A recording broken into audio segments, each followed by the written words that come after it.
पति की मौत के बाद सुधा और उसकी बेटी प्रिया अपनी देवरानी और देवर के सहारे किसी तरह दिन काट रही थी। सुधा का देवर पीयूष तो फिर भी ठीक था, लेकिन उसकी देवरानी बहुत खराब थी। वो उसको फूटी आंख नहीं सुहाती थी।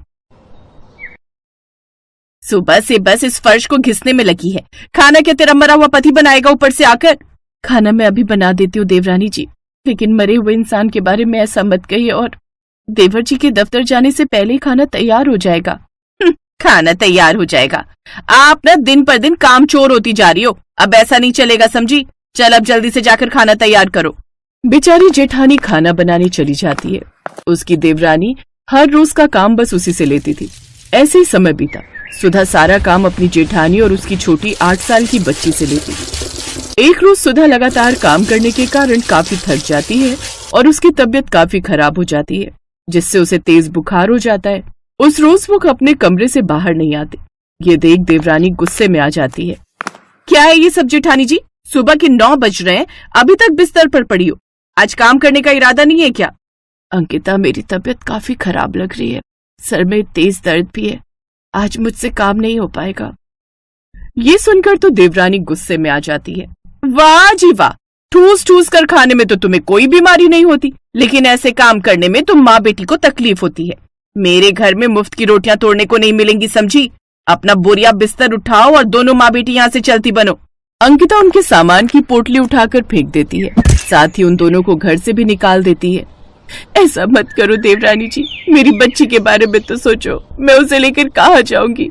वैसे भी मैं यहाँ जितना काम करती हूँ उतना कहीं और करूँ तो हमें 2 वक्त की रोटियां तो मिल ही जाएंगी। अच्छा, मुझ पर एहसान जताती है। मिल ही जाएंगी तो यहाँ क्या कर रही है? निकल यहाँ से और भीख मांग कर खा। सुधा अपनी बेटी के साथ घर छोड़कर चली गई। बुखार से तपती हुई वो लगातार अपनी बेटी के साथ पैदल चलती रहती है, लेकिन कुछ दूरी पर चलते चलते उसकी तबीयत और भी बिगड़ने लगती है और वो चक्कर खाकर गिर जाती है। पानी पानी, माँ तुम यहीं रुको, मैं भागकर पानी लाती हूँ। प्रिया भागते हुए पास की नदी में जाती है और वहाँ पड़ी एक प्लास्टिक बोतल में पानी लेकर आती है, लेकिन जब वो वापस लौटती है तो सुधा वहाँ नहीं होती। माँ कहाँ चली गई तुम? माँ, मैं रह नहीं पाऊंगी तुम्हारे बिना। अब प्रिया जोर जोर से रोने लगती है। वो आस पड़ोस के लोगों से अपनी माँ के बारे में पूछती है। साहब क्या आपने मेरी माँ को देखा? मैं क्या तेरी माँ का नौकर लगाऊं जो उस पर नजर रखूं? चल भाग यहाँ से, धंधा करने दे। फिर प्रिया रोते हुए अपनी चाची के घर आ जाती है और उन्हें सारी बात बताती है। मुझे तो लगता है वो अपने यार के साथ भाग गई होगी। ऐसा क्यों बोलती है? क्या पता वजह कुछ और हो। और प्रिया बेटी, अब तुम यहीं रहो हमारे साथ। मैं इसे यहाँ नहीं रखूंगी। इसकी माँ तो अपने यार के साथ भाग गई, लेकिन मैं इसका ख्याल रखूं? नहीं। अरे तुम्हारा क्या जाता है, यहाँ रहेगी तो 2 सूखी रोटी दे दिया कर, बदले में घर का सारा काम करवा लिया कर। ये सुनकर देवरानी खुश हो जाती है। अब वो प्रिया से दिन रात काम करवाती रहती और अपने बेटे का जूठा बासी खाना उसे खाने को देती। मैं नहीं खाऊंगी ये जूठा खाना। ज्यादा बकवास मत कर, नहीं तो ये भी नहीं मिलेगा, समझी? अगर तुझे यहाँ रहना है तो जूठा और बासी खाना ही खाना पड़ेगा। अब वो उसे बासी खाना खाने को ही देती। भूख से मजबूर उसे अब वो खाना ही खाना पड़ता है। एक रोज देवरानी का बेटा अंकुश अपनी माँ से जिद करता है। माँ, मुझे मैक्रोनी खानी है। मेरे स्कूल के थोड़ी दूर पर एक ठेला है, सुना है वहाँ की मैक्रोनी बहुत ही अच्छी होती है। पापा को बोलो हमें लेकर चले वहाँ। सुना है वहाँ बहुत लोगों की भीड़ आती है उसकी मैक्रोनी खाने। अच्छा, फिर तो मैं अभी तुम्हारे पापा को फोन करती हूँ कि वो शाम को जल्दी घर आ जाए और हमें वहाँ लेकर चले। अंकिता अपने पति को फोन कर देती है। मैक्रोनी खाने का तो मेरा भी बड़ा मन है। ठीक है, मैं शाम को जल्दी घर आऊंगा, तब चलेंगे उस ठेले पर। शाम को वो सभी उस ठेले पर जाने के लिए तैयार हो जाते हैं, लेकिन तभी प्रिया बोलती है। चाचा, मैं भी मैक्रोनी खाने जाऊंगी, मेरा भी बड़ा मन है। हाँ, जैसे तेरा बाप तो जायदाद छोड़कर गया है ना। क्यों गुस्सा करती हो अंकिता? चलने दो, इसे भी बच्ची है, इसका भी मन होगा। अब वो सभी उस ठेले पर मैक्रोनी खाने चले जाते हैं, जहाँ काफी लंबी भीड़ लगी हुई थी। अरे बाप रे, इतनी लंबी लाइन लगी है यहाँ तो। ऐसे में तो रात तक नंबर आएगा। ऐसा करते हैं, आज कहीं और से कुछ खा लेते हैं, यहाँ हम फिर किसी दिन आएंगे। वो लोग वहाँ से जाने लगते हैं, तभी कुछ ग्राहक आपस में बात करते हुए। गजब स्वाद है इस मैक्रोनी वाले के हाथों में। इतनी टेस्टी मैक्रोनी तो हमने आज तक नहीं खाई। ये सुनते ही देवरानी के कान खड़े हो गए। क्या सचमुच में इतनी अच्छी मैक्रोनी है यहाँ की? अब तो हम खा कर ही जाएंगे, फिर काफी देर तक इंतजार भी करना पड़े तो कोई बात नहीं। अब वो भी ठेले पर नंबर लगाने के लिए खड़े हो जाते हैं।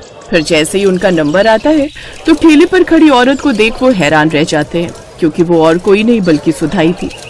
सुधा को देखते ही प्रिया भागकर अपनी माँ के पास जाती है और उससे लिपट जाती है। माँ तुम जिंदा हो माँ? और तुम यहाँ कैसे? उस दिन तुम चक्कर खाकर गिर गई थी, फिर कहाँ गायब हो गई थी? मैंने तुम्हें कितना ढूंढा माँ, लेकिन तुम कहीं नहीं मिली। बेटी, उस दिन मैं जब तेज तबीयत खराब होने के कारण वहाँ पड़ी हुई थी तब। मुझे बचा ले प्रभु, मेरी बच्ची को अनाथ मत होने देना। तभी वहाँ से एक बूढ़ा आदमी ठेला लेकर आ रहा था। अरे बेटी, तुम्हारी तबीयत तो बहुत खराब है, आओ चलो मेरे साथ, मैं तुम्हें दवाई पानी देता हूँ। लेकिन मैं कुछ कहने सुनने की होश में नहीं थी। फिर ये बाबा मुझे जैसे तैसे अपने घर ले आए। इनकी कोई संतान नहीं थी, इसलिए इन्होंने मुझे यहीं अपने साथ ही रहने दिया और साथ ही मुझे ये बढ़िया मैक्रोनी भी बनानी सिखाई। हमने तुझे बहुत ढूंढा, लेकिन तू हमें कहीं नहीं मिली बेटी। मैं चाचा के घर वापस चली गई थी माँ। मुझे लगा तू वहाँ कभी नहीं जाएगी, इसलिए मैंने तुझे वहाँ नहीं ढूंढा। खैर, अब तू आ गई है ना, तो अब तू अपनी माँ के साथ ही रहेगी। नहीं भाभी, आप दोनों हमारे साथ अपने घर वापस चलिए, इन बाबा को यहीं छोड़िए। अब हम खुद का रेस्टोरेंट खोलेंगे, आप उसी में मैक्रोनी बनाकर बेचना और हम खूब पैसे कमाएंगे। नहीं, मैं बाबा को धोखा नहीं दे सकती। जिस आदमी के कारण आज मैं इतने पैसे कमा रही हूँ, जिसने मुझे छत दी, आप चाहते हो मैं उसे ही धोखा दूं? कभी नहीं। अब मेरे ठेले पर आए हो तो मेरे हाथ की मैक्रोनी खाते जाओ, लेकिन हमारे वापस आने का ख्याल अब अपने दिमाग से निकाल दो। अंकिता देखती है कि कैसे उसकी अनपढ़ जेठानी इतनी टेस्टी मैक्रोनी बेचकर पैसे कमा रही है। अब उसे अपनी करनी पर पछतावा तो बहुत था, लेकिन वो कुछ कर नहीं सकती थी। और अब दोनों माँ बेटी उस बूढ़े बाबा के साथ खुशी खुशी रहती हैं।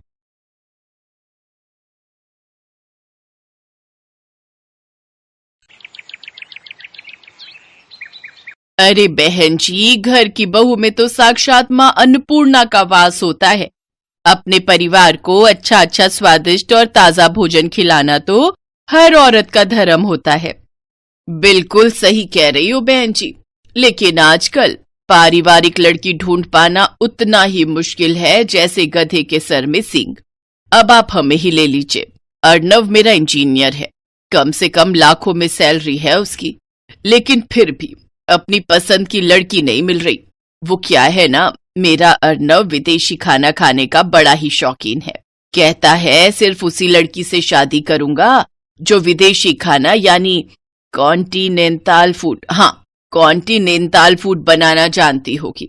और आपको तो आजकल की लड़कियों का पता ही है, इंडियन खाना तो उनसे बनता नहीं, तो विदेशी तो क्या ही बनाएंगी। अरे ना ना ना बहन जी, सब लड़कियां एक सी ना होती। मेरी सानवी तो हर तरह का खाना बनाना जानती है, खासकर वो विदेशी कॉन्टिनेंटल फूड। फिर तो जल्दी से उसे बुला दीजिए। उर्मिला अपनी बेटी को बुलाने अंदर जाती है। देखो सानवी, जो भी हो बस इस इंटरव्यू को क्लियर कर ले। बहुत बड़ी पार्टी आई है रिश्ते के लिए, खूब नौकर चाकर और गाड़ियां हैं घर में। तेरी बात पक्की हो गई ना तो तू राज करेगी राज। और सुनना, मैंने तेरी तारीफ में बड़े बड़े कसीदे पढ़ दिए हैं कि तुझे बहुत ही बढ़िया बढ़िया कॉन्टिनेंटल खाना बनाना आता है। माँ, मुझसे आलू पूड़ी रोटी सब्जी ये सब तो ठीक से बनता नहीं। पराठा बनाती हूँ तो पहचानना मुश्किल हो जाता है कि पराठा है या श्रीलंका का मैप। और कॉन्टिनेंटल डिशेस का तो मुझे नाम तक नहीं पता। अरे शुरू शुरू में तू ना वो यूट्यूब देखकर बना लियो, फिर जब उनका मन भर जाएगा कॉन्टिनेंटल खाना खाकर तो वो खुद ही मना कर देंगे बनाने को। वैसे भी अंग्रेजों का ये बेतुका खाना ज्यादा दिन तक थोड़ी ना खाया जाता है। चल अब अच्छे से टचअप लेकर बाहर आ जा। तैयार होकर सानवी बाहर आ जाती है। फिर बातचीत में अर्णव की मम्मी और अर्णव को सानवी बहुत पसंद आती है। साथ ही जब वो ये पूछते हैं कि उसे कॉन्टिनेंटल खाना बनाना आता है तो इस पर सानवी कहती है, कॉन्टिनेंटल खाना? जी, वो बनाना तो मेरे बाएं हाथ का खेल है। ये बात सुनते ही लड़के वाले झट से शादी के लिए तैयार हो जाते हैं। कुछ ही दिनों में दोनों की शादी भी हो जाती है। शादी के बाद देखो सानवी, तुम्हारे हाथ के बने कॉन्टिनेंटल खाने की तारीफ तो हमने बहुत सुन ली, अब आज जल्दी से कुछ बढ़िया सा बनाकर खिला दो। अभी बनाकर लाती हूँ। रसोई में जाकर वो यूट्यूब खोलती है, फिर सोचती है, नहीं नहीं नहीं नहीं, अगर मैंने इन्हें कोई फेमस डिश बनाकर खिलाई तो ये लोग समझ जाएंगे कि मुझे कुछ भी बनाने नहीं आता। ऐसा करती हूँ, कुछ भी बना देती हूँ और उसे कोई भी नाम दे दूंगी। सानवी फ्रिज खोलती है उसे उसमें तुरई दिखाई देती है। वो कच्ची तोरी में मसाले लगाकर अवन में ग्रिल होने के लिए रख देती है। कुछ देर बाद वो उसे बाहर निकालती है तो देखती है सारी तुरई करारी हो गई होती है। हे भगवान, ये तो कुछ ज्यादा ही करारी हो गई है। हाँ, एक काम करती हूँ, मेयोनीज और टमाटो केचप दोनों को मिक्स करके इसके ऊपर लगा देती हूँ। फिर सानवी पूरे कॉन्फिडेंस के साथ वो परोसती है और खुद किसी बहाने से रसोई में चली जाती है। वो डिश देखकर अर्णव अपनी माँ से कहता है, छी माँ, ये कौन सी सब्जी की डेड बॉडी है, काली पीली सी। छी माँ, मुझे तो देखते ही उल्टी आ रही है। ऐसा ना हो मुझे उल्टी हो जाए। चुप कर तू, पता भी है मैंने कितने कसीदे पढ़े हैं तेरी तारीफों के। तू मॉडर्न है, तुझे विदेशी कॉन्टिनेंटल खाना पसंद है। अब कहीं बहू को पता चलेगा ना तू ऐसा है तो कहेगी किन गवार लोगों से पाला पड़ गया है। अब उसने बनाया है तो कॉन्टिनेंटल डिश ही होगी कोई। तू तो बस बीच बीच में झूठी मूठी तारीफ करता रही हो। ठीक कहती हो माँ, लेकिन सच्ची में माँ, ये बहुत ही वाहियात है खाने में। तभी सानवी वहां आ जाती है। वाह वाह बहू, क्या मजेदार कॉन्टिनेंटल खाना बनाया है तूने। इतना मजेदार खाना तो मैंने किसी 5 स्टार होटल में भी नहीं खाया। अरे वाह, माँ जी को मेरे हाथ की ये जली हुई तोरई इतनी पसंद आई। वाह वाह वाह भगवान, तूने बचा लिया। हाँ सानवी, अच्छा बना है। अब तुम कल बनाना इटालियन पास्ता। हाँ हाँ, क्यों नहीं। कम से कम कुछ तो जानी पहचानी चीज खाने को मिलेगी। अगले दिन सानवी इटालियन पास्ता बनाने के लिए किचन में जाती है और यूट्यूब पर रेसिपी देखने लगती है। मुझे तो इनके नाम से भी चक्कर आ रहे हैं। भला मसालों के नाम भी कोई ऐसे रखता है क्या? और ये लिट जूस क्या होता है? सीधे सीधे पत्ता गोभी भी तो बोल सकता है। बस बहुत हुआ, अब तो मैं अपने हिसाब से ही पास्ता बनाऊंगी। और कौन सा ये अंग्रेज आते हैं हमसे सरसों का साग सीखने जो हम इनका पास्ता बनाए।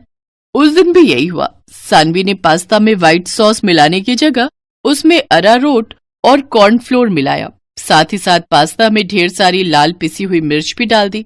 अब देखना, अब ये इनका आखिरी पास्ता होगा। इतनी लाल मिर्च झोंक के डाली है कि आज के बाद नाम नहीं लेंगे कॉन्टिनेंटल खाना बनाने का। सानवी वो पास्ता लेकर बाहर आती है। वाह वाह वाह, बन गया पास्ता। हाँ हाँ हाँ, लेकिन आज इटालियन नहीं, मैंने आखिरी पास्ता बनाया है। लाला बहू, आखिरी हो या पहला, हमें तो खाने से मतलब है। तू ला झट से प्लेट में निकाल। अर्णव और उसकी माँ पहला चम्मच खाने के बाद ही 2 गिलास पानी पी जाते हैं। पास्ता थोड़ा तीखा लग रहा है ये कहकर वो पास्ता छोड़कर उठ जाते हैं। अब वो हर रोज इसी तरह अजीबोगरीब डिशेस बनाकर कभी वो पनीर स्वाहा बनाती तो कभी साग अनकारा। एक रोज सास अपनी बहू से, बहू तेरी ना दिल्ली वाली बुआ सास, उनका बेटा और बेटी भी आ रहे हैं। तू ना उनके लिए वो सब कॉन्टिनेंटल खाना बनाना जो तूने हमारे लिए बनाए हैं। वो बुआ ना बड़ा ही मजाक उड़ाती थी मेरा कि भाभी तेरी जिंदगी तो दाल चावल रोटी में ही कट जाएगी। हमारे घर तो हर देश का खाना बनता है। आज सबको दिखा दूंगी मेरी बहू कितनी गुनी है। हैं? अब पर माँ जी, मैं कह रही थी कुछ सिंपल ही बना लेते हैं। सबको ना ये मिर्च मसाले वाला खाना पसंद नहीं आता। नहीं, तुम वही सब बनाना, उन लोगों को भी पता चले कि हमारी बहू कितनी मॉडर्न है। और हाँ, वो पनीर सुहाहा और आखिरी पास्ता भी जरूर बनाना, बस मिर्च थोड़ी कम रखना। शाम को सब मेहमान आ जाते हैं। दिल्ली वाली बुआ, उनकी बेटी और कनाडा में 7 साल तक शेफ की नौकरी करने वाला उनका बेटा मयंक, वो सब सानवी के लिए गिफ्ट लेकर आते हैं। फिर रात को सब बैठकर साथ में डिनर कर रहे थे। मयंक बेटा, तू तो एक बढ़िया शेफ है, लेकिन मेरी बहू तो तुझसे भी बड़ी शेफ है। उसके हाथ का पनीर सुहाहा और आखिरी पास्ता तू खाएगा ना तो उसका स्वाद तो तू भूलेगा ही नहीं। फिर मयंक एक एक करके वो डिशेस चखने लगा तो उसका दिमाग घूमने लगा और वो गुस्से में कहता है, जी अब बस भी करो, कॉन्टिनेंटल के नाम पर ये क्या खिला रहे हो आप? जली हुई तोरई, राख हो चुके पनीर टिक्के और अरारोट में बना हुआ आखिरी पास्ता, ये भी कोई खाना है? अरे ये कॉन्टिनेंटल तो क्या कोई फूड ही नहीं है। भला कौन से ग्रह के लोग ऐसा बेस्वाद खाना खाते हैं? मैं एक शेफ हूँ और अच्छे से बता सकता हूँ इसमें क्या क्या डला है और ये कैसे बना है। सानवी बहू, ये जो कह रहा है वो सच है। मुझे माफ कर दो मम्मी जी, मुझे लगा था मैं यूट्यूब से सब देख देख कर बना लूंगी, लेकिन सब गड़बड़ हो गया। पर आप दोनों तो उंगलियां चाट चाट कर खाते थे ना? उंगलियां चाट कर नहीं, बल्कि नाक बंद करके और अपनी उंगलियां रोक रोक कर खाते थे, क्योंकि सच तो ये था हमने कभी पहले कॉन्टिनेंटल खाना खाया नहीं था। तो क्या आपने झूठ कहा मुझसे? हाँ बेटा, जैसे शादी करने के लिए तेरी माँ ने झूठ के पहाड़ बनाए ना, वैसे ही मैंने भी बनाए। हाँ, और आप दोनों के इस झूठ में आखिरी पास्ता हम दोनों का बन गया। ये बात सुनकर सभी जोर जोर से हंसने लगते हैं। Best buddies.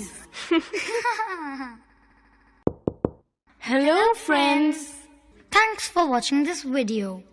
अगर आपको ये वीडियो पसंद आया है तो प्लीज लाइक, सब्सक्राइब, कमेंट्स करें इस वीडियो पर और हाँ, शेयर करना भी ना भूलें।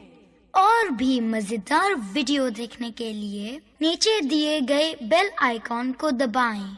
देखते रहिए बेस्ट बडीज।